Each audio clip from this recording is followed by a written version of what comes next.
اللهم صل وسلم على النبي.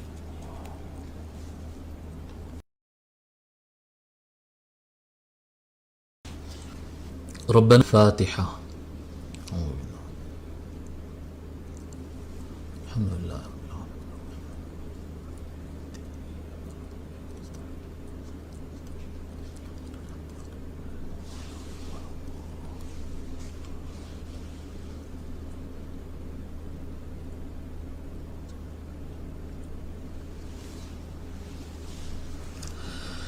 أوصل اللهم ثواب ما تلونا من القرآن الكريم إلى روح النبي صلى الله عليه وآله وسلم وإلى جميع أهل بيته الكرام، خاصة سيدنا المولى علي والسيدة فاطمة والإمام حسن والإمام حسين عليهم السلام أجمعين، وإلى الإمام أبو عيسى محمد بن عيسى الترمذي رحمه الله تعالى، وصلى الله تعالى وسلم على خير خلقه سيدنا محمد وعلى آله وصحبه أجمعين، والحمد لله رب العالمين. الحمد لله رب العالمين، والصلاة والسلام على سيد الأولين والآخرين سيدنا ونبينا مولانا محمد وعلى آله وصحبه أجمعين، أما بعد. محترم خواتین و حضرات، السلام علیکم ورحمۃ اللہ. اللہ تبارک و تعالیٰ کے فضل و کرم سے ہم شمائل المحمدیہ امام ترمذی کی مصنفہ کتاب پڑھ رہے ہیں، اور حضور اکرم صلی اللہ علیہ وآلہ وسلم کے اوصاف، ان کے عادات اور ان کے استعمال والی اشیاء سے متعلق ہم پڑھ رہے تھے، اور ہم آ کر رکے تھے رسول اکرم صلی اللہ علیہ وآلہ وسلم کے تلوار مبارک کے بیان سے متعلق. تو آئیے اس باب کو شروع کرتے ہیں، اس چیپٹر کو شروع کرتے ہیں. چیپٹر 14 نمبر کا ہے 14، اور حدیث نمبر ہے 105. بسم الله الرحمن الرحيم. حدثنا محمد بن بشار قال حدثنا وهب بن جرير قال حدثنا أبي عن قتادة عن أنس بن مالك رضي الله عنه قال كانت قبيعة سيف رسول الله صلى الله عليه وآله وسلم من فضة. حضرت انس بن مالک رضی اللہ تعالیٰ روایت فرماتے ہیں کہ رسول اکرم صلی اللہ علیہ وآلہ وسلم کی تلوار مبارک کا قبیعہ، رسول صلی اللہ علیہ وآلہ وسلم کی تلوار کا قبیعہ چاندی سے بنا ہوا تھا. قبیعہ کیا ہے؟ قبیعہ کہتے ہیں جو تلوار ہوتی ہے، تلوار کو ہم جہاں سے پکڑتے ہیں اس کو مقبض کہتے ہیں. آگے تلوار ہوتی ہے اور تلوار سے جو پکڑنے والا حصہ رہتا جی اس کو مقبض کہتے ہیں. اب مقبض سے اوپر آپ دیکھتے ہیں کہ اس طرح سے ایک پٹی یہاں پر دی جاتی ہے، مقبض میں اس طرح سے ایک پٹی یہاں پر دی جاتی ہے تاکہ ہاتھ پھسل کے تلوار کے اوپر نہ چلا جائے یا پھر چھوٹ نہ جائے.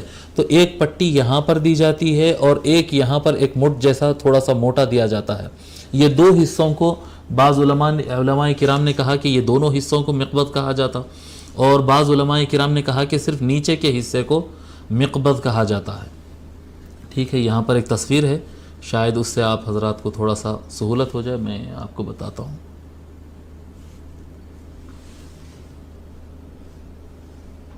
ہاں یہ دیکھیں، یہ تلوار کا مٹھ ہے. یہ کلیئر نظر آ رہا ہے ابھی جی. یہ تلوار کا جو اوپر کا حصہ ہے، یہ اوپر کا حصہ، اس کو کہتے ہیں قبیعہ. بہت سارے علماء نے اس کو قبیعہ بتایا ہے، بعض علماء نے بتایا کہ اس کو قبیعہ کہتے ہیں. قبیعہ اس کو، یہ اوپر کا جو حصہ ہے، یہ یعنی جو مٹھ کے نیچے آتا، سمجھیے آپ اگر اس کو پلٹا کر دیکھیں تو یہ مٹھ کا یہ کونا کنارہ جو ہوتا ہے اس کو قبیعہ کہتے ہیں، یا پھر اس کو قبیعہ کہتے ہیں. اور بعض علماء کرام نے بتایا کہ مٹھ کے دونوں طرف دونوں حصوں کو قبیعہ کہا جاتا ہے. تو یہ ہے قبیعہ. ٹھیک ہے، یہ قبیعہ ہے. تو بیان کیا جاتا ہے کہ رسول اکرم صلی اللہ علیہ وآلہ وسلم کے تلوار مبارک کا جو قبیعہ تھا، یعنی وہ نیچے والا حصہ جو تھا، وہ میری رائے یہ ہے کہ وہ نیچے والا حصہ ہی ہے اصل قبیعہ، کیونکہ اوپر والے حصے کا ایک نام بھی کتابوں کے اندر ملتا ہے، القائم نام سے.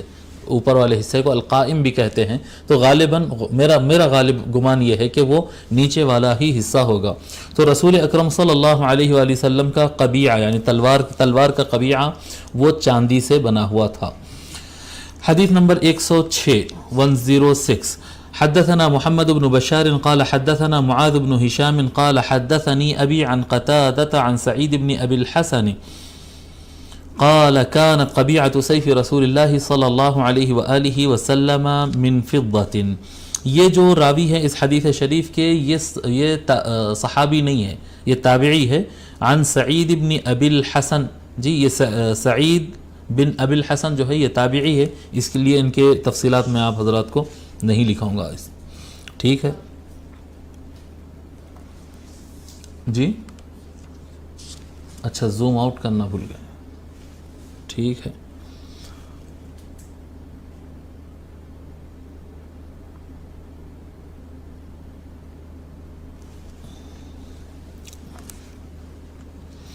حدیث نمبر 106 ہم پڑھے، اس میں بتایا کہ حضرت سعید بن ابی الحسن جو ہے، یہ سعید بن ابی الحسن یہ امام حسن بصری ہے نا، حسن بصری ان کے بھائی ہے یہ، اور یہ تابعی ہے تو ان کے بارے میں ہم نہیں لکھیں گے. حدیث نمبر 107 حدثنا ابو جعفر محمد بن صدران البصري قال حدثنا طالب بن حجير عن هود وهو ابن عبد الله بن سعد عن جده رضي الله عنه قال دخل رسول الله صلى الله عليه وآله وسلم مكة يوم الفتح وعلى سيفه ذهب وفضة. حضرت عبداللہ بن سعد حضرت حود بن عبداللہ بن سعد اپنے دادا سے روایت کرتے ہیں. دادا کون تھے ان کے دادا صحابی تھے، ان کے بارے میں ہم لکھتے ہیں. یہاں پر نام ذکر نہیں ہے لیکن وہ صحابی ہے، وہ اپنے دادا سے روایت کر رہے ہیں. مزیدہ نام لکھیں اس حدیث کے راوی کا نام، حود بن عبداللہ بن سعد، دادا کہہ رہا ہوں میں، نانا. عن جد ہی، جد کا لفظ عربی زبان میں دادا کے لیے اور نانا کے لیے دونوں کے لیے استعمال ہوتا. ٹھیک ہے، تو حود بن عبداللہ بن سعد، تو سعد ان کے دادا ہوئے. یہ جن کے بارے میں ہم لکھا رہے ہیں یہ نانا ہے، جو صحابی ہے نانا ہے ان کا نام ہے مزیدہ بن جابر. مزیدہ بن جابر العبدی العصری.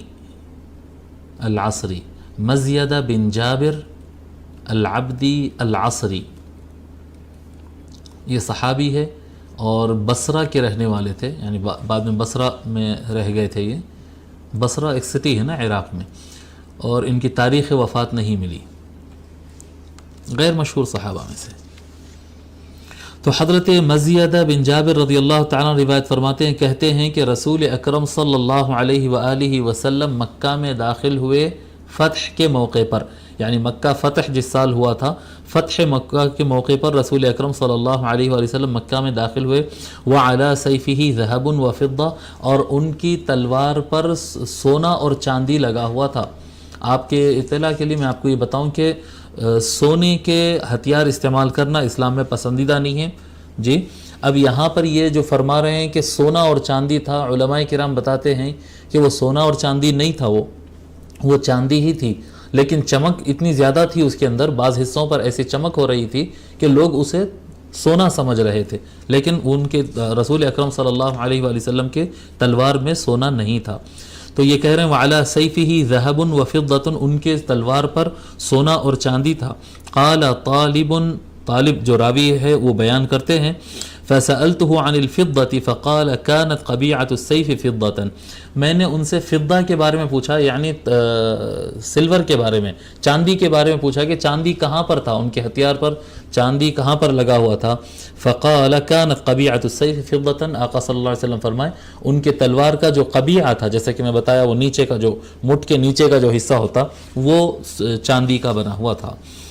حدیث نمبر 108 حدثنا محمد بن شجاع البغدادي قال حدثنا ابو عبيدة الحداد عن عثمان بن سعد عن ابن سيرين قال صنعت سيفي على سيف سمرة بن جندب الفزاري وزعم سمرة أنه صنع سيفه على سيف رسول الله صلى الله عليه وآله وسلم وكان حنفيا. علامہ ابن سیرین، یہ نام بہت مشہور نام ہے نا، محمد ابن سیرین رحمۃ اللہ علیہ، جو تابعی تھے اور فن تعبیر خواب میں جو ہے یہ بہت بڑے امام مانے جاتے ہیں، بلکہ تقریباً آپ کہہ سکتے ہیں کہ صحابہ کے بعد یہ سب سے بڑے امام مانے جاتے ہیں خوابوں کی تعبیر کے مسئلے میں۔ تو علامہ ابن سیرین یہ تابعی ہیں، یہ روایت کرتے ہیں سمورہ بن جندب سے۔ سمورہ بن جندب کے بارے میں ہم لکھا چکے ہیں۔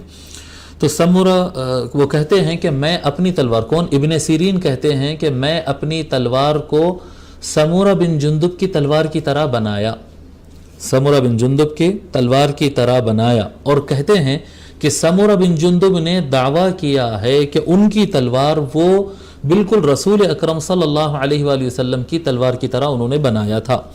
سمورہ بن جندب رسول اکرم صلی اللہ علیہ وآلہ وسلم کی تلوار کی طرح اپنی تلوار بنائے، اور ابن سیرین ان کی تلوار کی کاپی کی ہے۔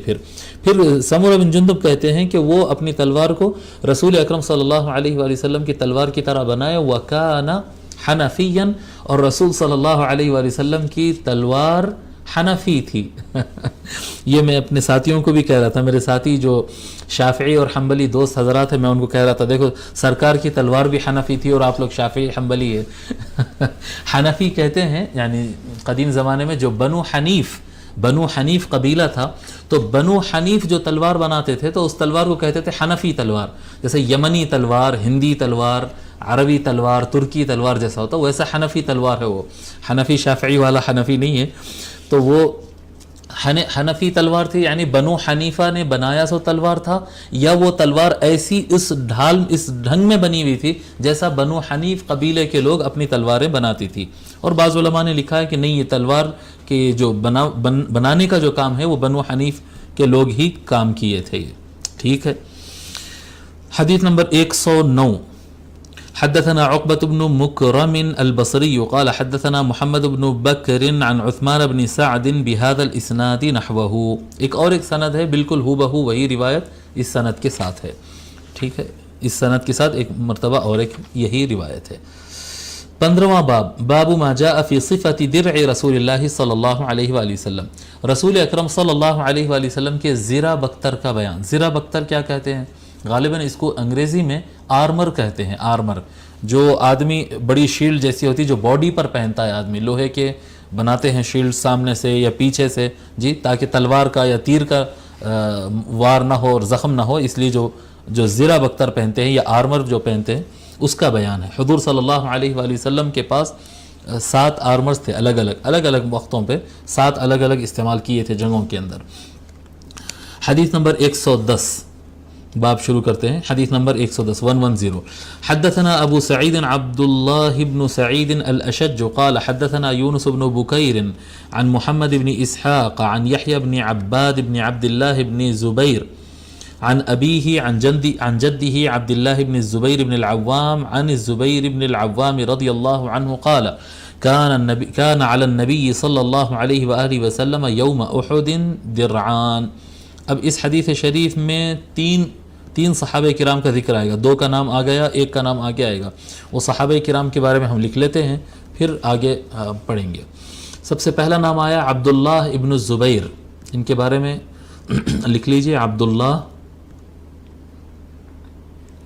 بن زبیر، الزبیر لکھیں، زبیر لکھیں، العوام، عبداللہ بن الزبیر بن العوام، عبداللہ بن الزبیر بن العوام الاسدی القرشی، عبداللہ بن الزبیر بن العوام الاسدی القرشی۔ آپ کی شہرت جو ہے صحابہ کرام میں آپ کی شہرت ابن الزبیر نام سے ہے۔ ابن الزبیر نے ایسا کیا، ابن الزبیر نے ایسا کیا، یعنی عبداللہ ابن الزبیر رضی اللہ تعالیٰ۔ عبادلہ کو ایسے ہی ذکر کرتے ہیں نا، عبداللہ ابن عباس، عبداللہ ابن عمر، عبداللہ ابن مسعود، عبداللہ ابن الزبیر، تو ساروں کو جو ہے ابن الزبیر، ابن عباس، ابن عمر اس طرح سے کہا جاتا ہے، ٹھیک ہے، ابن الزبیر۔ آپ کی جو والدہ ہے حضرت عبداللہ ابن زبیر رضی اللہ تعالیٰ عنہ کی والدہ، وہ سیدنا ابو بکر صدیق رضی اللہ تعالیٰ عنہ کی بڑی بیٹی ہے اسماء۔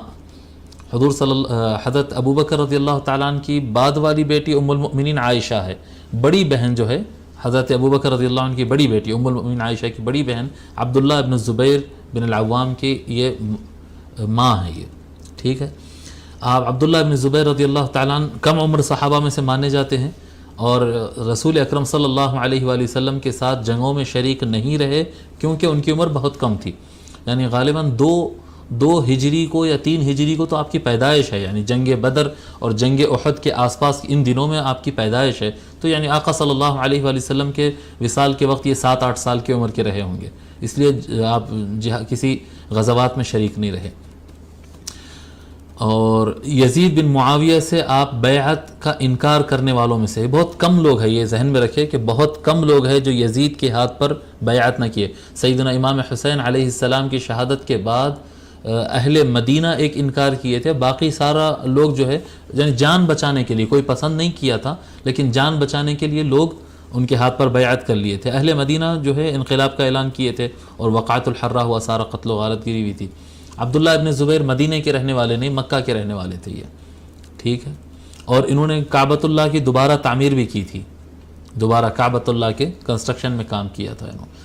حجاج بن یوسف الثقفی کے افواج کے ذریعے ہی آپ کو شہید کیا گیا تھا 73 ہجری میں، 73، یعنی بہت، یہ میں ان کے بارے میں اتنا اس لیے لکھا رہا ہوں، یہ بہت زبردست شخصیت ہے۔ اگر کوئی تاریخ اسلام پڑھے اور عبداللہ ابن زبیر رضی اللہ عنہ کا چیپٹر نہ پڑھے تو مطلب وہ تاریخ اسلام نہیں پڑھا۔ یہ بہت بڑا چیپٹر آتا ہے کہ امام حسین، خصوصاً امام حسین علیہ السلام کے شہادت کے بعد کے دنوں کا، ٹھیک ہے، تو 73 ہجری میں آپ کی شہادت ہوئی۔ پھر ان کے والد کے بارے میں لکھ لیجئے، یا 3 نام جیسے کہ میں بتایا۔ دوسرا نام آتا ہے ان کے والد کا، عبداللہ ابن زبیر کے والد الزبیر بن العوام، الزبیر بن العوام یا زبیر بن عوام الاسدی القرشی۔ آپ کا لقب ابو عبداللہ تھا، بیٹے عبداللہ تھے تو آپ کو ابو عبداللہ کہا جاتا تھا، آپ کی کنیت ابو عبداللہ تھی۔ ان کی جو والدہ تھی حضرت زبیر بن عوام رضی اللہ تعالیٰ عنہ، یہ تعلقات بڑے قریبی تھے اس لیے بتا رہا ہوں۔ حضرت عبداللہ ابن زبیر رضی اللہ عنہ کی والدہ تھے اسماء بنت ابی بکر۔ حضرت زبیر یعنی ان کے ابا زبیر بن العوام رضی اللہ تعالیٰ عنہ کی والدہ تھی صفیہ بنت عبد المطلب، حضور صلی اللہ علیہ وآلہ وسلم کی پھپھو۔ تو یہ حضور صلی اللہ علیہ وآلہ وسلم کے پھپھیرے بھائی تھے، سگے پھپھیرے بھائی، یعنی فرسٹ کزن کہتے ہیں نا، حضور صلی اللہ علیہ وآلہ وسلم کے پھپھو کے بیٹے تھے یہ، صفیہ بنت عبد المطلب۔ اور حضرت زبیر بن عوام رضی اللہ تعالیٰ سب سے پہلے اسلام قبول کرنے والے جو لوگ تھے، السابقین جن کو کہا جاتا، السابقین میں سے آپ تھے، سب سے پہلے قبول کرنے والوں میں سے۔ اور اسماء بنت ابی بکر جیسا ہم بتائے، حضرت ابو بکر رضی اللہ تعالیٰ عنہ کی بڑی بیٹی ان کے وائف تھی۔ اور زبیر بن عوام رضی اللہ تعالیٰ عنہ سارے غزوات میں شریک رہے، جنگ بدر میں، احد میں، خیبر میں، خندق میں، حنین میں، طائف میں، فتح مکہ میں، سارے غزوات میں آپ حضور صلی اللہ علیہ وآلہ وسلم کے ساتھ رہے۔ عشرہ مبشرہ، وہ 10 صحابہ جن کو حضور صلی اللہ علیہ وسلم ایک نشست میں جنت کی خوشخبری دیے تھے، ان 10 مبشرہ میں سے ایک ہے۔ مولا علی علیہ السلام سے اختلاف ہو گیا تھا ایک موقع پر، اور مولا علی علیہ السلام کی خلافت کا پہلے تو بیعت کر لیے تھے، بعد میں بیعت توڑ کے آپ کے خلاف جنگ کے لیے نکلے، لیکن مولا علی علیہ السلام ان کو حضور صلی اللہ علیہ وآلہ وسلم کی حدیث یاد دلائے تھے دوران جنگ جمل کے موقع پر۔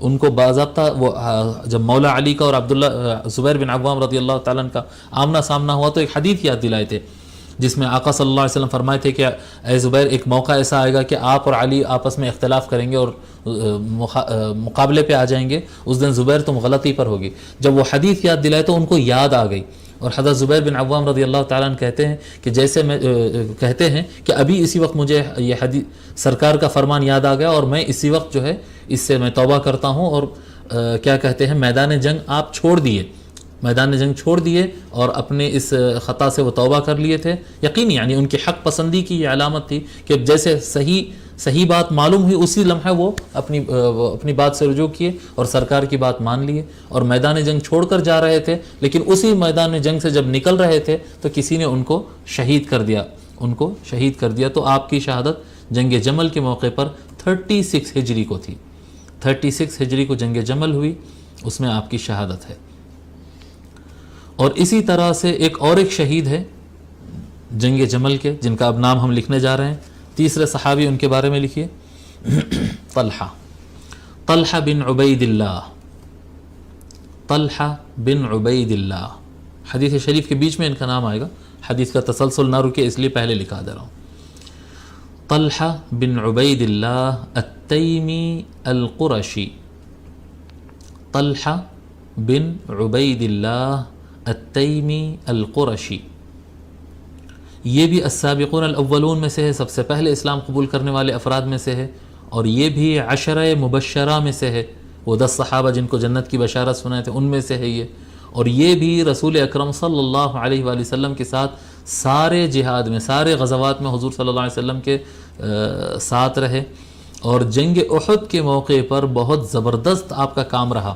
جنگ احد میں جب آقا صلی اللہ علیہ وآلہ وسلم کو زخمی کر دیا تھا، وہ جو چھوٹی سی غلطی ہو گئی تھی صحابہ کرام سے، اور اس کی وجہ سے بڑا نقصان اسلامی لشکر کو ہوا تھا، اس میں آقا صلی اللہ علیہ وآلہ وسلم کے دندان مبارک شہید ہوئے تھے، آپ کافی زخمی ہو گئے تھے۔ اس وقت آقا صلی اللہ علیہ وآلہ وسلم کے لیے ایز اے شیلڈ کام کرنا اور آقا صلی اللہ علیہ وسلم کی حفاظت کرنے میں جو طلحہ بن عبید اللہ جو کام کی، وہ بڑا کام تھا، وہ بڑا کام تھا۔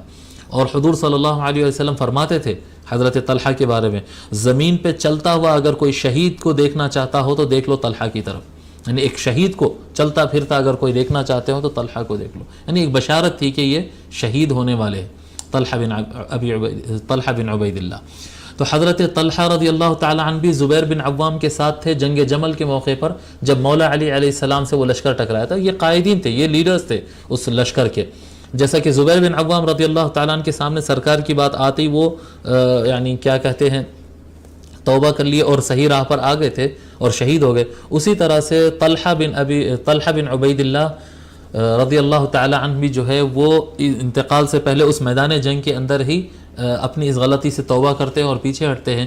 لیکن مروان بن حکم ملعون جو آدمی تھا نا، مروان بن حکم، یہ ملعون جو ہے ان کے لشکر کی طرف سے تھا، حضرت طلحہ کے لشکر کی طرف سے تھا۔ جیسا اس نے دیکھا کہ طلحہ جو ہے وہ مولا علی علیہ السلام سے ہاتھ ملانے کی طرف آگے بڑھ رہے ہیں اور وہ جنگ کو ختم کر رہے ہیں، اور وہ ان کی غلطی ان کو پتہ چل گئی ہے اور وہ حق کی طرف جا رہے ہیں، جیسا اس کو پتہ چلا تو یہ پیچھے سے ان کے پیر میں کیا کہتے ہیں تیر مار دیتا ہے، یہ مروان بن حکم ان کو قتل کر دیتا ہے اور ان کا خون بہتے رہتا ہے، اور وہ بالکل ایسا لگتا ہے کہ وہ نہیں بچیں گے۔ تو اس وقت ایک چہرہ نظر آتا، وہ تفصیلات ہے انشاءاللہ تعالیٰ کبھی بتائیں گے۔ حضرت طلحہ پوچھتے ہیں کہ اے نوجوان، تو خوبصورت چہرہ نظر آتا ہے ایک روشن، تو اے نوجوان تو کون ہے، کس گروہ سے تو ہے؟ تو میں علی کا آدمی ہوں۔ تو وہ حضرت طلحہ جو ہے اس کے کہتے ہیں کہ اپنا ہاتھ آگے بڑھا اور تیرے ہاتھ میں ہاتھ ملا کر میں یہ عہد کرتا ہوں کہ میں مولا علی علیہ السلام کے ہاتھ پر بیعت کرتا ہوں، اور اس حالت میں ہی جو ہے وہ شہید ہو جاتے۔ تو حضرت طلحہ رضی اللہ تعالی عنہ بھی جو ہے ایسے حق پسند تھے کہ جیسے ان کو اپنی غلطی معلوم ہو تو فوراً وہ اس سے توبہ کرے اور حق کی طرف آ گئے۔ یہ سچے صحابہ کرام کی یہ وطیرہ رہا، یہ طریقہ رہا۔ قرآن کریم میں بھی ان کے بارے میں ذکر ہے کہ جب ان کو پتہ چلتا ہے کہ وہ ان سے کوئی غلطی ہو رہی ہے تو فوراً وہ توبہ کرتے ہیں اور اللہ تعالیٰ سے رجوع کرتے ہیں اور حق کی طرف آ جاتے ہیں۔ یہ صحابہ کرام رضی اللہ، دیکھو بحیثیت انسان کسی سے بھی غلطی ہو سکتی ہے، لیکن گنہگار اور ظالم وہ ہوتا ہے جو غلطی کو جاننے کے بعد بضد رہتا ہے، ضد کرتا ہے، عناد کرتا ہے، تکبر کرتا ہے۔ کچھ لوگ کے سامنے سرکار کی حدیث آئی تو اس کے غلط تعویلیں کرتے ہیں، اس کا مذاق اڑاتے ہیں، اور کچھ لوگ وہ ہوتے ہیں جن کے سامنے سرکار کی بات آتی ہے تو فوراً اپنی گردن خم کرتے ہیں اور حق بات کو قبول کر لیتے ہیں۔ یہ ایمان والے، یہ اعلیٰ لوگ ہیں، یہ بلند لوگ ہیں۔ آپ کی بھی شہادت اسی میدان جنگ میں 36 ہجری کو ہوئی، جہاں پر زبیر بن عوام رضی اللہ تعالیٰ شہید ہوئے، اسی میدان میں بھی آپ شہید ہوئے۔ تو اب حدیث شریف پڑھتے ہیں کہ روایت کرتے ہیں عبداللہ بن زبیر رضی اللہ تعالیٰ عنہ اپنے والد زبیر بن العوام رضی اللہ تعالیٰ عنہ سے، حضرت زبیر رضی اللہ تعالیٰ عنہ کہتے ہیں کہ جنگ احد کے موقع پر نبی اکرم صلی اللہ علیہ وآلہ وسلم کے اوپر 2 زیرہ بختر تھے، 2 آرمر تھے۔ حضور صلی اللہ علیہ وآلہ وسلم ایک دوسرے کے اوپر پہنے تھے، یعنی ایک زیرہ بختر پہنے اور اس کے اوپر اور ایک پہنے، ٹھیک ہے، ڈبل پہنے تھے۔ کان علی النبی صلی اللہ علیہ وآلہ وسلم یوم احد درعانی، ٹھیک ہے، فنہض الی الصخرۃ فلم یستطع، حضور صلی اللہ علیہ وآلہ وسلم اٹھے اور چٹان پر چڑھنا چاہے، میدان جنگ کی بات بتا رہے ہیں جی، 2 زرہ بختر تھے، 2 آرمر پہنے ہوئے تھے آپ، اور آقا صلی اللہ علیہ وسلم چٹان پر چڑھنا چاہے لیکن چڑھ نہیں پا رہے تھے، بڑی مشکل ہو رہی تھی چڑھنے کے لیے۔ فاقعد طلحہ تحتہ، تو حضرت طلحہ کو اشارہ کیے تو حضرت طلحہ جو ہے وہ نیچے بیٹھ گئے، نیچے چٹان کے بازو نیچے بیٹھ گئے، اور حضور صلی اللہ علیہ وسلم حضرت طلحہ رضی اللہ تعالیٰ عنہ کے شولڈرز پر اپنا پاؤں مبارک رکھ کر وہ چٹان کے اوپر چڑھ گئے. وصعد النبی صلی اللہ علیہ وآلہ وسلم حتی استوى علی الصخرہ، حضور صلی اللہ علیہ وآلہ وسلم چڑھ گئے یہاں تک کہ چٹان کے اوپر پہنچ گئے. قال، تو حضور صلی اللہ علیہ وآلہ وسلم اوپر چڑھنے کے بعد فرمائے فسمعت النبی صلی اللہ علیہ وآلہ وسلم یقول اوجب طلحہ. حضرت زبیر بن عوام کہتے ہیں رضی اللہ تعالیٰ عنہ، میں حضور صلی اللہ علیہ وآلہ وسلم کو فرماتے ہوئے سنا کہ طلحہ کے لیے جنت واجب ہو گئی، طلحہ کے لیے جنت لازم ہو گئی، کمپلسری ہو گئی. تو آقا صلی اللہ علیہ وآلہ وسلم کا یہ فرمان ہے. اب یہاں پر دو وجہ سے گفتگو، اصل میں تو ہم درع کے لیے یہ حدیث پڑھے ہیں، لیکن اس کے اندر سوال آتا کہ حضور صلی اللہ علیہ وآلہ وسلم چٹان پر کیوں نہیں چڑھ سک رہے تھے، کیوں مشکل دشواری کیوں آ رہی تھی چڑھنے کے لیے. جب اس میں بعض شراح حدیث، بعض شارحین لکھے ہیں کہ وہ 2 زرہ پہن لینے سے اس کا وزن بہت زیادہ ہو گیا تھا، اس لیے نہیں چڑھ سک رہے تھے. اور میں جہاں تک سمجھتا ہوں کہ یہ انتہائی نامعقول ریزن بتائے، حالانکہ بتانے والے بڑے بڑے لوگ ہیں، لیکن بالکل یہاں پر ان سے غلطی ہو گئی، ان سے مسامحہ ہو گیا، غلطی ہو گئی، یہ بالکل نامعقول. کیونکہ اگر اتنی زیادہ وزن والی اگر وہ زرہ بختر اور آرمر اتنے وزن اگر پہن لیے تو پھر جنگ میں جانے کا کیا مطلب ہوا؟ کہ آپ کو چٹان پر چڑھنے اگر مشکل ہو رہی ہے تو وہ پھر جنگ کیسا کریں گے، لڑیں گے کیسا اگر لڑنے کی ضرورت ہو تو؟ نہیں، ویسا نہیں ہے. وہ بالکل غلط انہوں نے سمجھا. دیگر علماء نے جو اس کے بارے میں لکھا ہے، بڑا اچھی بات انہوں نے لکھا، یہ اس وقت کا واقعہ ہے جب جنگ احد کے موقع پر حضور صلی اللہ علیہ وآلہ وسلم زخمی ہو گئے تھے.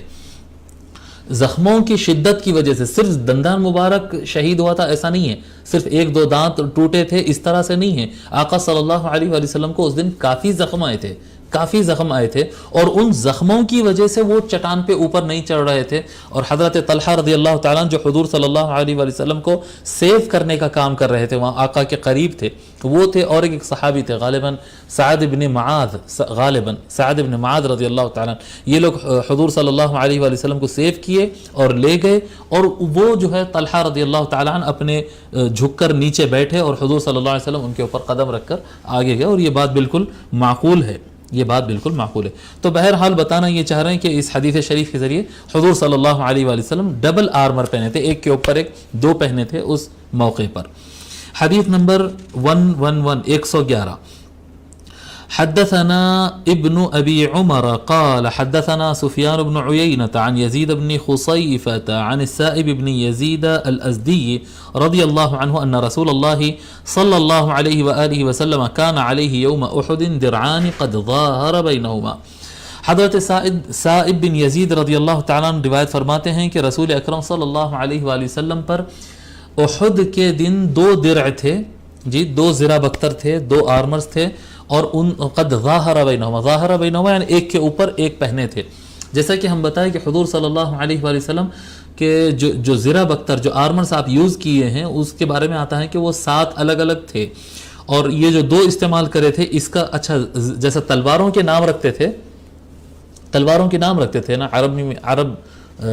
عرب کے یہاں، تو جیسا کہ ذوالفقار تلوار ہے وغیرہ، وہ ذکر اس کا آیا، ذوالفقار ہے، مأثور ہے، تلواروں کے نام ہوتے. اسی طرح سے زرہ بختر کے بھی، آرمرز کے بھی نام ہوتے تھے.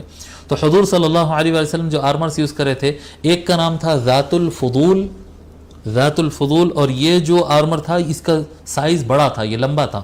حضور صلی اللہ علیہ وسلم اس کو پہلے پہنے ذات الفضول کو. اس کے اوپر جو پہنے تھے وہ زرہ بختر کا نام تھا، وہ آرمر کا نام تھا فضہ، چاندی، سلور، فضہ. تو ذات الفضول تھا، اس کے اوپر سے فضہ پہنے تھے آقا صلی اللہ علیہ وآلہ وسلم اس جنگ کے موقع پر. اس میں ایک یہ بھی اسوہ ملتا ہے، یعنی حضور صلی اللہ علیہ وآلہ وسلم کی ایک سنت یہاں پر ملتی ہے کہ آدمی اپنی سیکیورٹی اور اپنی حفاظت کا انتظام کرے.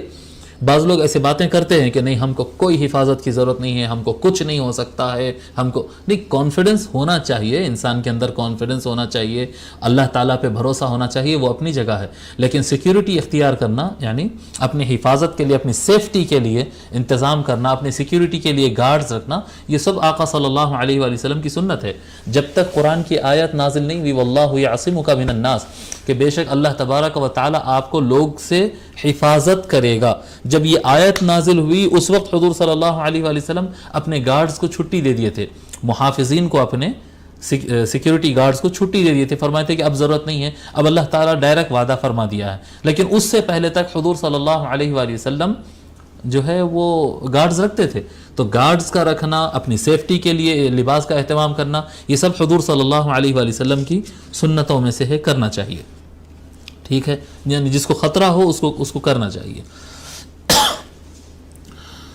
حدیث نمبر باب نمبر 16، باب ما جاء فی صفت مغفر رسول اللہ صلی اللہ علیہ وآلہ وسلم، رسول اکرم صلی اللہ علیہ وآلہ وسلم کے مغفر کا بیان.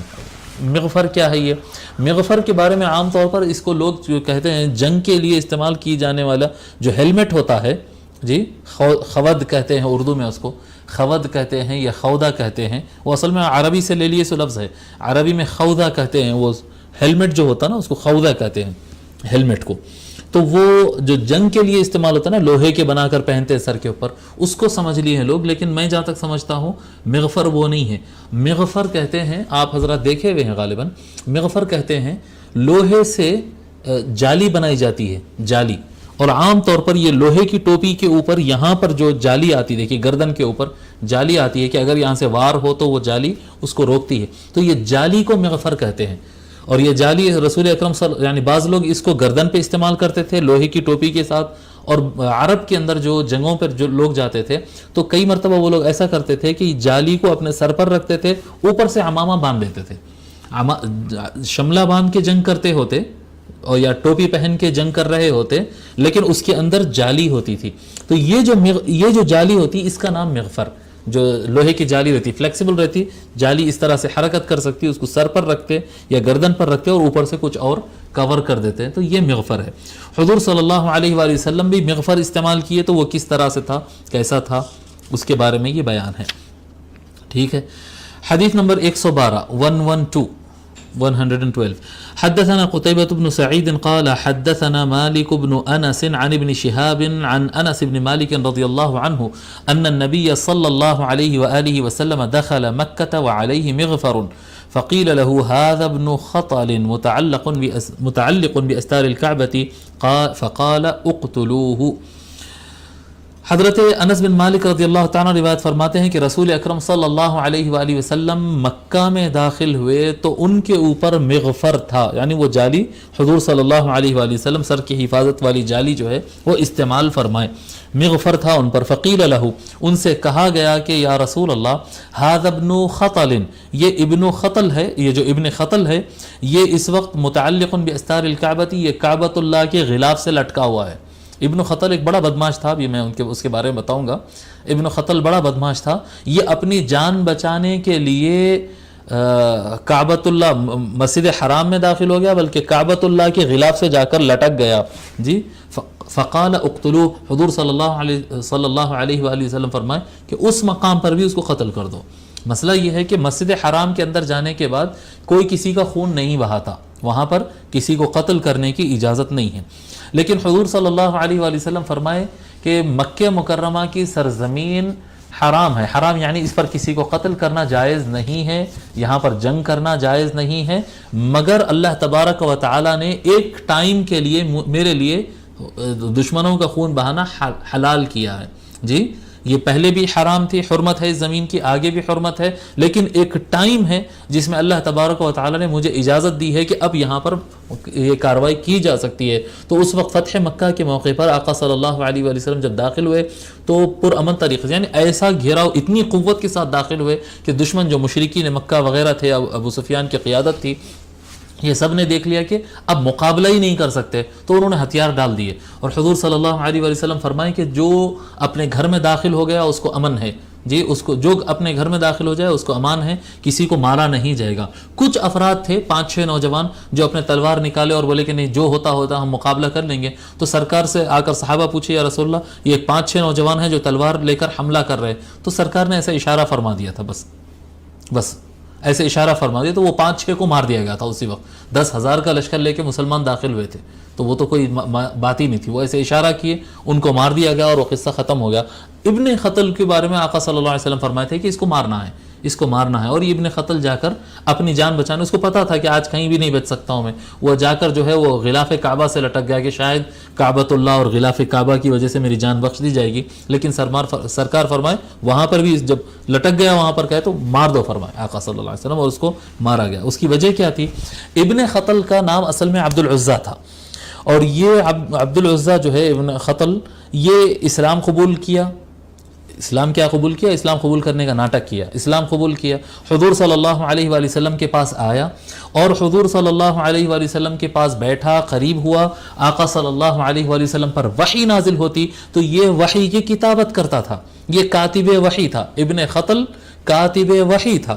اور یہ حضور صلی اللہ علیہ وآلہ وسلم پر قرآن نازل ہوتا تو سنتا. یعنی اور لوگ کے بارے میں کاتب وحی ہونے سے متعلق اختلاف ہے، لیکن ابن خطل سے متعلق جو ہے یہ بات پکی ہے کہ یہ وحی لکھتا تھا. اور وحی لکھنے کے بعد کچھ دن لکھا، اس کے بعد پلٹ کے جا کے کافر ہو گیا.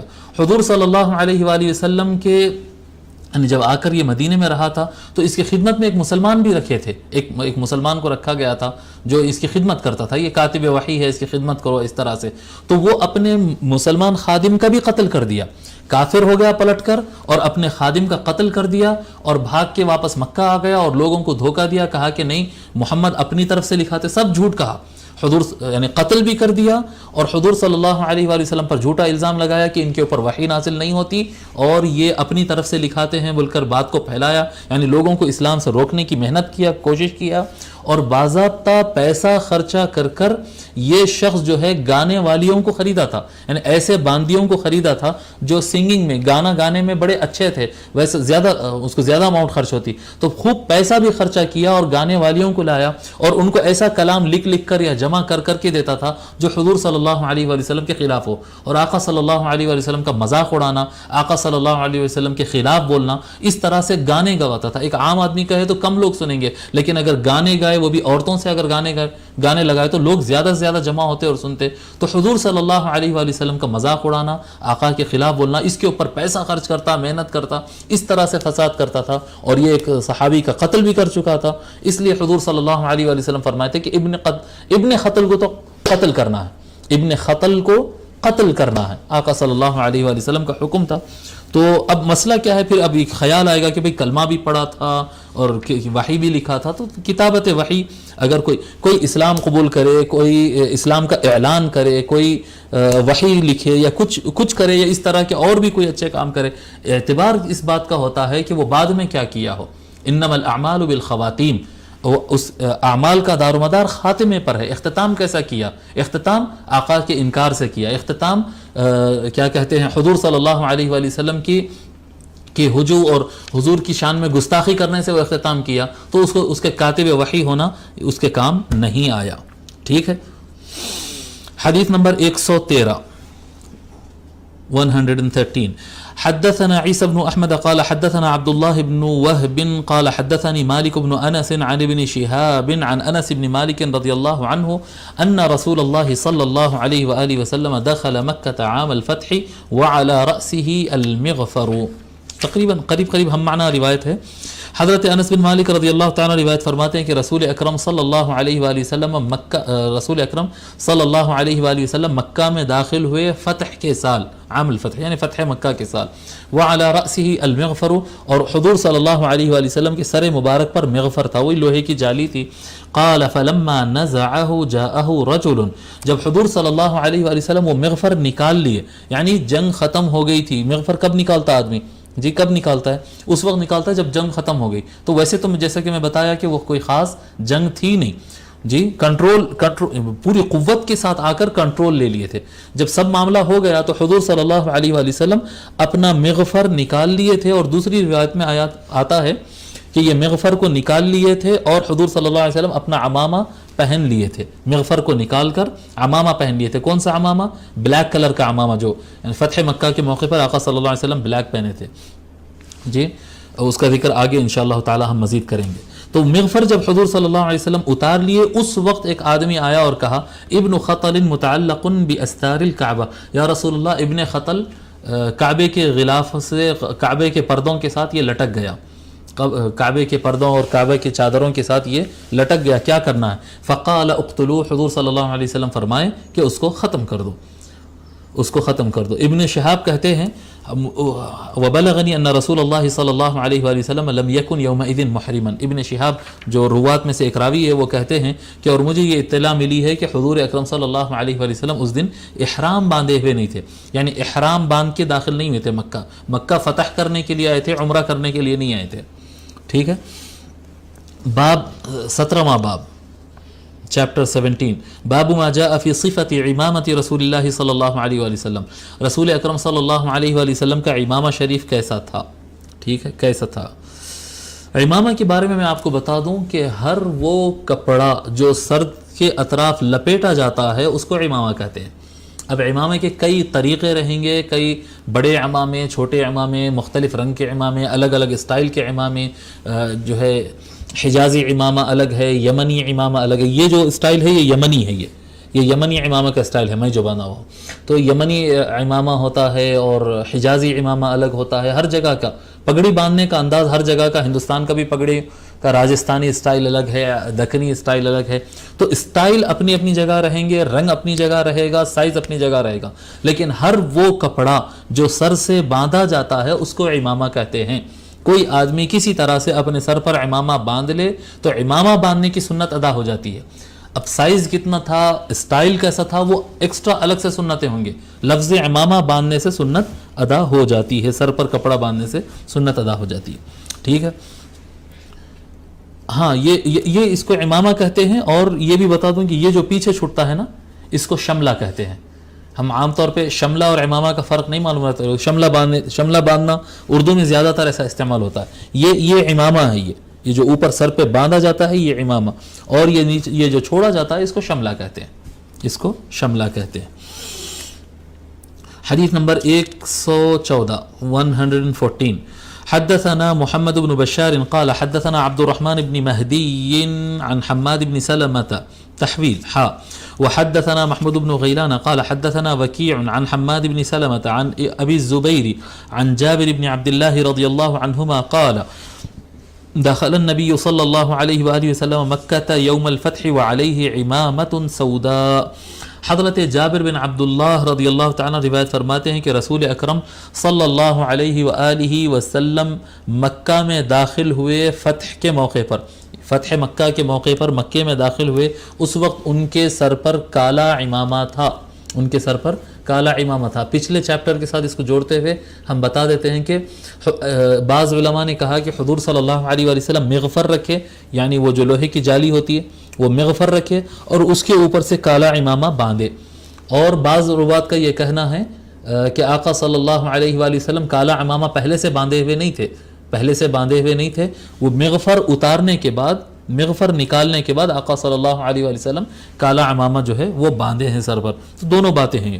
میرا جہاں تک میں سمجھتا ہوں، جہاں تک میری اسٹڈی ہے، حضور صلی اللہ علیہ وسلم مغفر پہنے تھے، اوپر سے وہ کالا جو امامہ ہے وہ باندھے ہوئے تھے، اور آقا صلی اللہ علیہ وسلم جب امامہ نکالے اور مغفر ہٹائے پھر امامہ پہنے، غالباً یعنی 3 4 8 جتنے شروحات میں پڑھا ہوں اس سے میں اس نتیجے پر پہنچا۔ ٹھیک ہے، حدیث نمبر 115 حدثنا ابن ابی عمر قال حدثنا سفیان عن مساور الوراقی عن جعفر بن عمرو بن حریث عن أبيه عمرو بن حريث المخزومي رضي الله عنه قال رأيت على رسول الله صلى الله عليه وآله وسلم عمامة سوداء۔ حضرت عمرو بن حریث المخزومی رضی اللہ تعالیٰ عنہ، ان کے بارے میں ہم لکھ چکے ہیں، وہ کہتے ہیں میں رسول اکرم صلی اللہ علیہ وآلہ وسلم کو کالا عمامہ باندھے ہوئے دیکھا۔ اب اس سے متعلق یہ بھی بات علماء کرام بتاتے ہیں کہ ایسا نہیں کہ جنگ پہ جا رہے تھے اس لیے حضور نے کالا عمامہ باندھا تھا، ایسا نہیں ہے۔ حضور صلی اللہ علیہ وآلہ وسلم ایز اے فتح کی علامت اور اس کے طور پر اس کو استعمال نہیں کیے۔ حضور صلی اللہ علیہ وآلہ وسلم عام طور پر وائٹ عمامہ باندھتے تھے، کبھی کبھی بلیک بھی باندھ لیا کرتے تھے، کبھی یلو کلر کا عمامہ بھی باندھتے تھے آقا صلی اللہ علیہ وسلم۔ مختلف رنگ آقا صلی اللہ علیہ وآلہ وسلم استعمال کیے ہیں، باندھے ہیں مختلف رنگوں کے عمامے۔ تو اتفاق کی بات یہ ہے، علماء کرام یہ لکھے ہیں کہ اتفاق کی بات ہے کہ اس دن آقا صلی اللہ علیہ وآلہ وسلم بلیک عمامہ باندھے ہوئے تھے۔ ٹھیک ہے، حدیث نمبر 116 116. حدثنا محمود بن غيلان ويوسف بن عيسى قال حدثنا وكيع عن مساور الوراقي عن جعفر بن عمرو بن حريث عن أبيه أن النبي صلى الله عليه وآله وسلم خطب الناس وعليه عمامة سوداء. حضرت عمر بن حریث رضی اللہ تعالیٰ روایت فرماتے ہیں کہ نبی اکرم صلی اللہ علیہ وآلہ وسلم لوگ سے خطاب کیے جب کہتے ہیں تو اس کا مطلب یہ ہوتا ہے کہ جلسہ جیسا ہو، یعنی سامنے مجمع ہو، 2-5 آدمی کے سے جو گفتگو ہوتی ہے اس کو گفتگو کہا جاتا، خطاب نہیں کہا جاتا. تو یہاں پر شراح نے لکھا ہے کہ یہ موقع پر آقا صلی اللہ علیہ وسلم ممبر پر تشریف فرماتے، ممبر پر کھڑے تھے، ممبر پر کھڑے ہو کر آپ خطاب فرمائے وعلیہ عمامۃ سوداء، اور اس خطاب کے موقع پر آپ کے سر پر کالے رنگ کا عمامہ تھا. حدیث نمبر 117 حدثنا هارون بن اسحاق الحمداني قال حدثنا يحيى بن محمد المدني عن عبد العزيز بن محمد عن عبيد الله بن عمر عن نافع عن ابن عمر رضي الله عنهما قال كان النبي صلى الله عليه وآله وسلم إذا اعتم سدل عمامته بين كتفيه.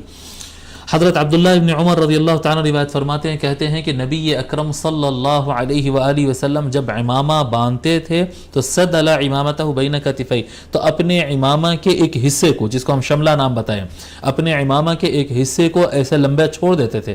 یعنی عمامہ باندھتے تو مکمل نہیں باندھ دیتے تھے، پیچھے اس طرح سے چھوڑنا، جی پیچھے شملہ چھوڑنا، یہ آقا صلی اللہ علیہ وآلہ وسلم کی عادت شریفہ تھی. جی تو اس کو جو ہے آقا صلی اللہ علیہ وآلہ وسلم اپنے دونوں شولڈرز کے درمیان یعنی پیٹھ پر اس طرح سے چھوڑ دیے تھے. سدل بین کتفیہ، دونوں شولڈر کے درمیان یعنی پیٹھ پر اس طرح سے یہ شملہ جس طرح سے اس کو چھوڑ دیے تھے. اور نافع کہتے ہیں کہ ابن عمر بھی اسی طرح سے کرتے تھے اور دیگر حضرات کا بھی. اب میں یہاں پر ایک ذکر کرتا ہوں کہ حضور صلی اللہ علیہ وآلہ وسلم بعض افراد کو آقا صلی اللہ علیہ وآلہ وسلم بھی عمامہ باندھے ہیں. دیگر صحابہ کا بھی ذکر آتا ہے.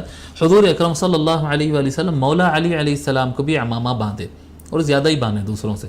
تو مولا علی علیہ السلام کو جب عمامہ باندھے حضور صلی اللہ علیہ وآلہ وسلم تو ان کا جو یہ شملہ جب چھوڑے تھے، یہ صدل جو کیے تھے لمبا جب چھوڑے تھے تو ان کے شولڈر پر چھوڑے تھے.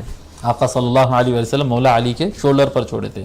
بعض علماء نے بتایا کتفئی ہی کا لفظ ہے، یعنی وہ کپڑا پھیلا ہوا تھا تو حضور صلی اللہ علیہ وسلم رائٹ اور لیفٹ دونوں شولڈروں پر باندھنے کے بعد ایسا نیچے لا کر دونوں شولڈروں پر آقا صلی اللہ علیہ وآلہ وسلم چھوڑے تھے. یعنی الگ الگ انداز، پیٹھ پر بھی چھوڑے ہیں اور شولڈر پر بھی چھوڑے ہیں، یعنی دونوں تینوں طریقے.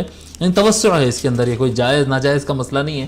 بہرحال ایک سنت ہے، ایک ادا ہے، پسند آتی ہے، لوگ عمل کرتے ہیں، اور اگر اس خیال میں، اس تصور میں اگر کوئی عمل کرتا ہے تو یقیناً وہ باعث ثواب ہوگا. تو آقا صلی اللہ علیہ وسلم مولا علی کو عمامہ باندھ کر ان کی شولڈر پر اس شملے کو چھوڑے تھے. حدیث نمبر 118 حدثنا يوسف بن عيسى قال حدثنا وكيع قال حدثنا أبو سليمان وهو عبد الرحمن بن الغسيل عن عكرمة عن ابن عباس رضي الله عنهما أن النبي صلى الله عليه وآله وسلم خطب الناس وعليه عصابة دسماء. حضرت عبداللہ ابن عباس رضی اللہ تعالیٰ روایت فرماتے ہیں کہ رسول اکرم صلی اللہ علیہ وآلہ وسلم خطاب فرمائے اس حال میں کہ ان کے سر پر بلیک کلر کا عمامہ تھا. عصابۃ دسماء، جی ایک رومال سے عمامہ آپ باندھے ہوئے تھے اور وہ بلیک کلر کا تھا. 18واں باب ما جاء فی صفت ازار رسول اللہ صلی اللہ علیہ وآلہ وسلم. حضور اکرم صلی اللہ علیہ وآلہ وسلم کے تہبند کا بیان. تہبند یہ جو ازار کہتے ہیں، وہ جو کمر سے باندھا جائے اور نیچے کے جسم کو چھپانے کے لیے، کمر سے لے کر گھٹنے اور پنڈلیوں تک جو جاتا ہے، جی نیچے جو باندھا جاتا ہے کمر سے، یہاں سے جو اوپر سے پہنے اس کو ازار نہیں کہا جاتا. تو ازار کے جب احکام بتائیں گے، جب کبھی شریعت میں احکام، سنتیں اور احادیث شریفہ ازار سے متعلق بیان کیے جائیں گے تو وہ انہی کپڑوں کے اوپر لاگو ہوں گے جو کمر سے باندھے جاتے ہیں. کمر سے باندھے جانے والے لباس پہ، یعنی ٹخنے کے اوپر رکھنا ہے، ٹخنے کے نیچے رکھنا ہے، تو اس سے مراد یہ جبہ نہیں ہوگا. یا کوئی آدمی شایا پہنے گا، شایا پہنتے نا ہم سعودیہ میں ہم دیکھتے، دیکھو حرم شریف میں جو امام حضرات نماز پڑھاتے ہیں وہ شایا پہنتے، دیکھیے اوپر سے بشت بھی کہتے ہیں اس کو. تو جو بشت پہنتے ہیں، یہ شایا پہنتے ہیں، وہ اکثر وہ نیچے تک آتا ہے. تو لوگ کہتے ہیں کہ دیکھو یہ سنت کے خلاف جا رہے ہیں. یہ نہیں، جو اٹھا کر باندھنا ہے اور اونچا پہننا ہے، ٹخنوں سے اوپر رہنے کی جو بات ہے وہ ازار سے متعلق ہے، وہ جبہ اور بشت سے متعلق نہیں ہے. ٹھیک ہے، تو حضور صلی اللہ علیہ وآلہ وسلم کا ازار مبارک کس طرح سے تھا اس کا بیان ہی ہے.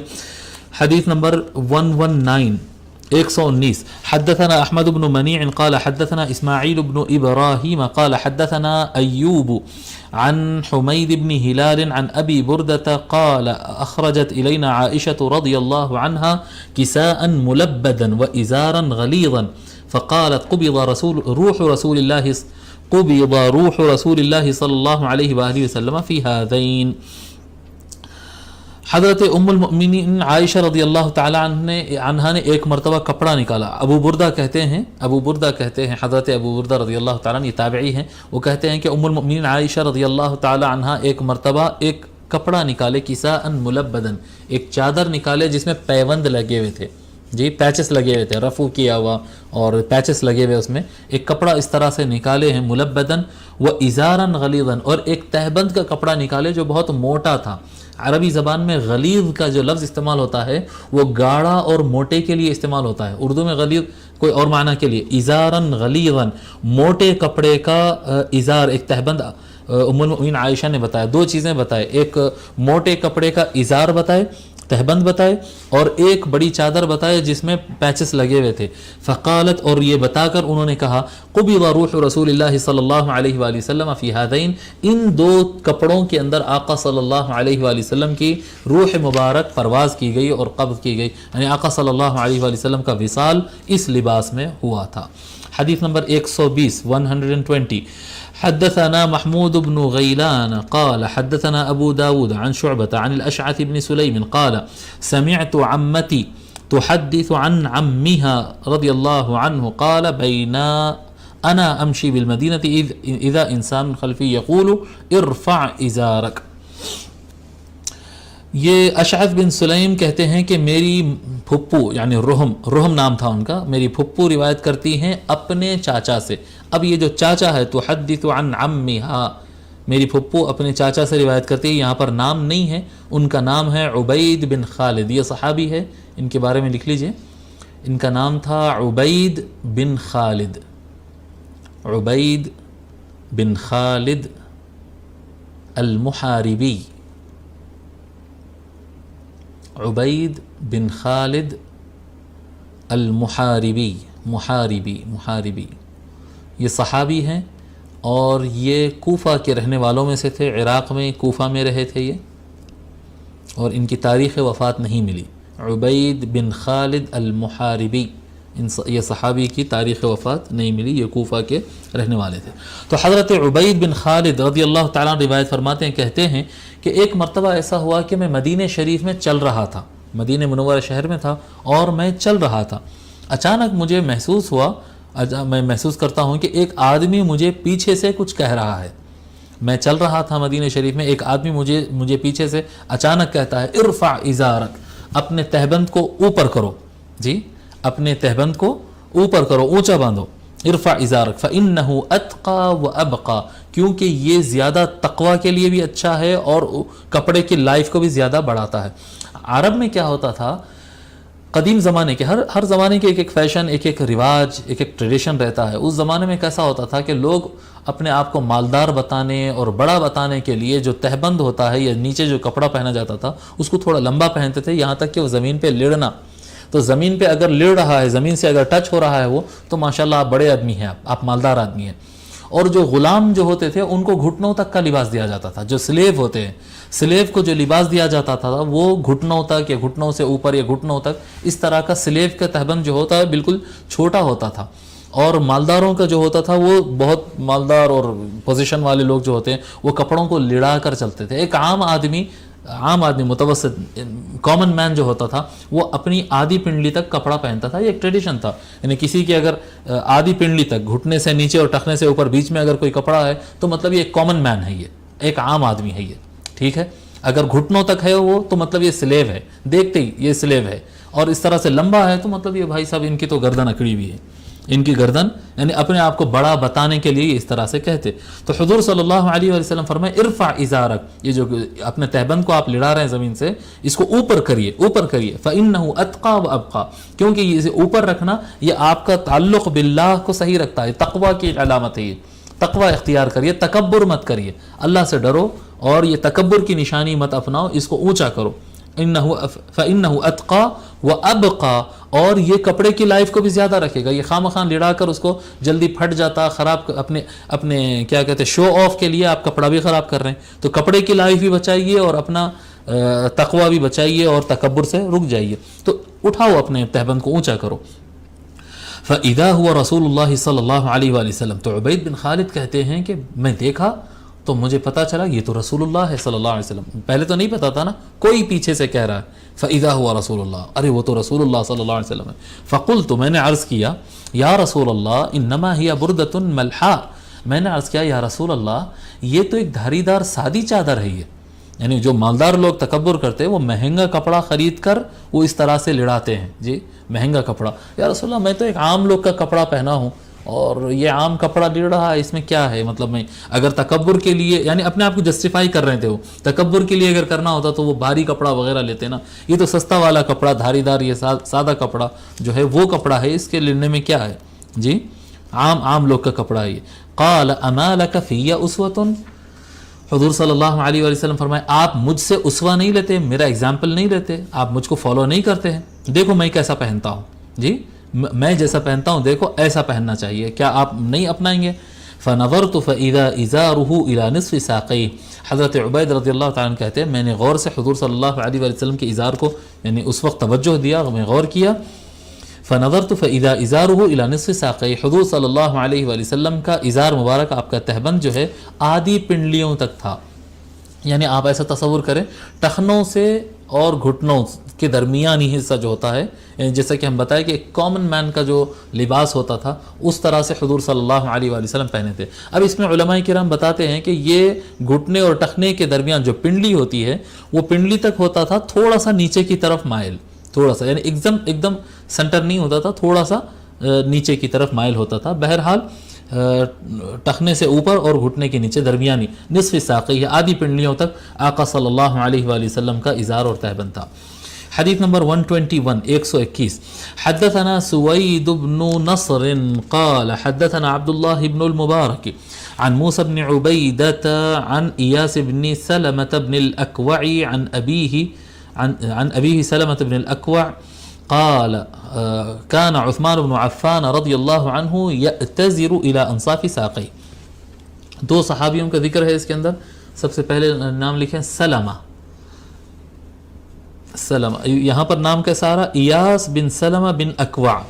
ایاس بن سلمہ اپنے والد سے روایت کرتے ہیں, یعنی ان کے ایاس بن سلمہ کے والد سلمہ, تو ان کا نام ہے سلمہ بن اکوع یا الاکوع, جیسے چاہے لکھ سکتے, سلمہ بن الاکوع الاسلمی.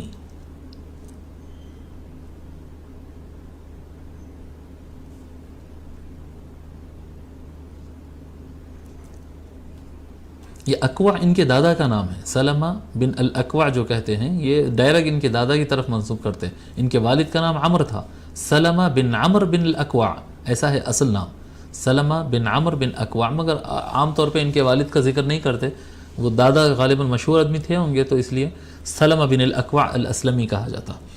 یہ حضور اکرم صلی اللہ علیہ وآلہ وسلم کے ساتھ غزوات میں رہے, صحابی رسول ہیں, سارے جنگوں میں جو ہے بدر احد وغیرہ سارے جنگوں میں آپ حضور صلی اللہ علیہ وآلہ وسلم کے ساتھ رہے.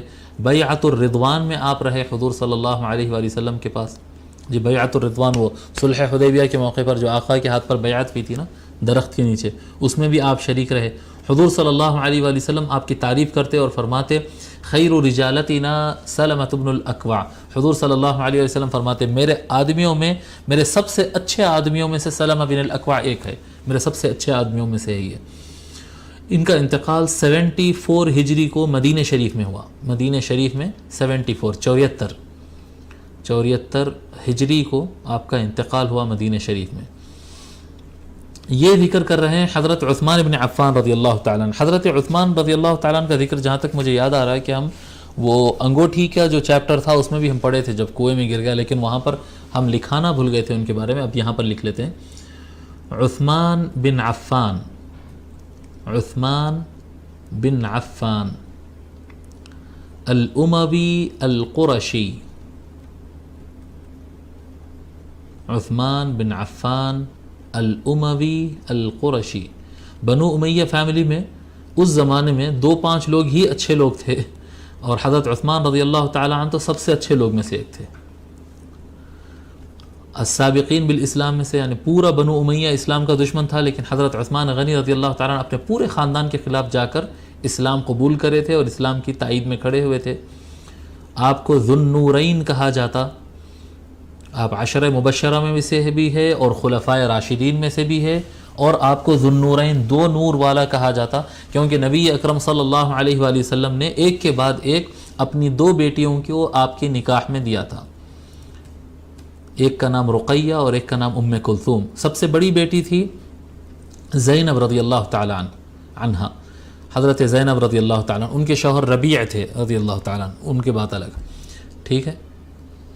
اب دوسری بیٹی رقیہ اور تیسری بیٹی ام کلثوم رضی اللہ عنہ. پہلے رقیہ سے شادی کیے، پھر حضرت رقیہ رضی اللہ تعالیٰ عنہ کا انتقال کے بعد ام کلثوم کو حضور صلی اللہ علیہ وآلہ وسلم نے حضرت عثمان بن عفان رضی اللہ تعالیٰ عنہ کے نکاح میں دیے.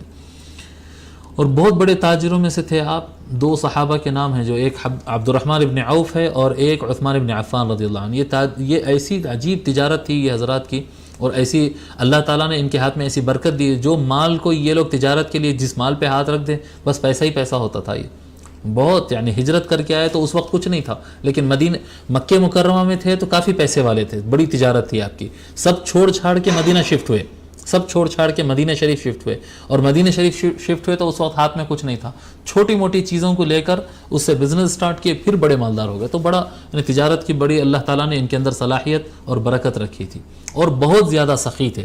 اللہ کی راہ میں سب سے زیادہ خرچ کرنے والے افراد جن کی مثال دی جائے سخاوت میں، ان میں سے حضرت عثمان بن عفان رضی اللہ تعالیٰ عنہ تھے. اور آپ مسلمانوں کے خلیفہ رہے، اور کیا کہتے ہیں، فوضویین جو بلوائی لوگ تھے ان کے ہاتھوں آپ کی شہادت ہوئی 35 ہجری کو.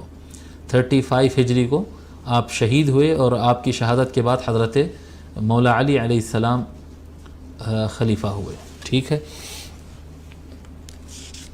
تو حضرت سلم بن الاکوع رضی اللہ تعالیٰ عنہ کہتے ہیں کہ میں نے دیکھا کہ حضرت عثمان بن عفان رضی اللہ تعالیٰ عنہ اپنا تہبند آدھی پنڈلیوں تک باندھا کرتے تھے. یہ کون ہے؟ یہ خلیفہ ہے. یعنی اتنے بڑے بڑے امپائر یہ لوگ کے کھڑے ہو گئے تھے، اتنے بڑے بڑے حکومتیں کھڑی ہو گئی تھی. اور اتنی بڑی حکومت، آپ تو اندازہ کریں نا کہ یہ پورا عربستان، پورا یمن کا علاقہ، اور سارا مکمل عراق، مکمل ملک شام اور مکمل ایران، یہ سارے علاقے فتح ہو گئے تھے. روئے زمین کی سب سے بڑی کنٹری بن چکی تھی اس وقت حضرت عثمان رضی اللہ تعالیٰ عنہ کے زمانے میں. اور بحر متوسط وغیرہ یہ سارے فتح ہو چکے تھے.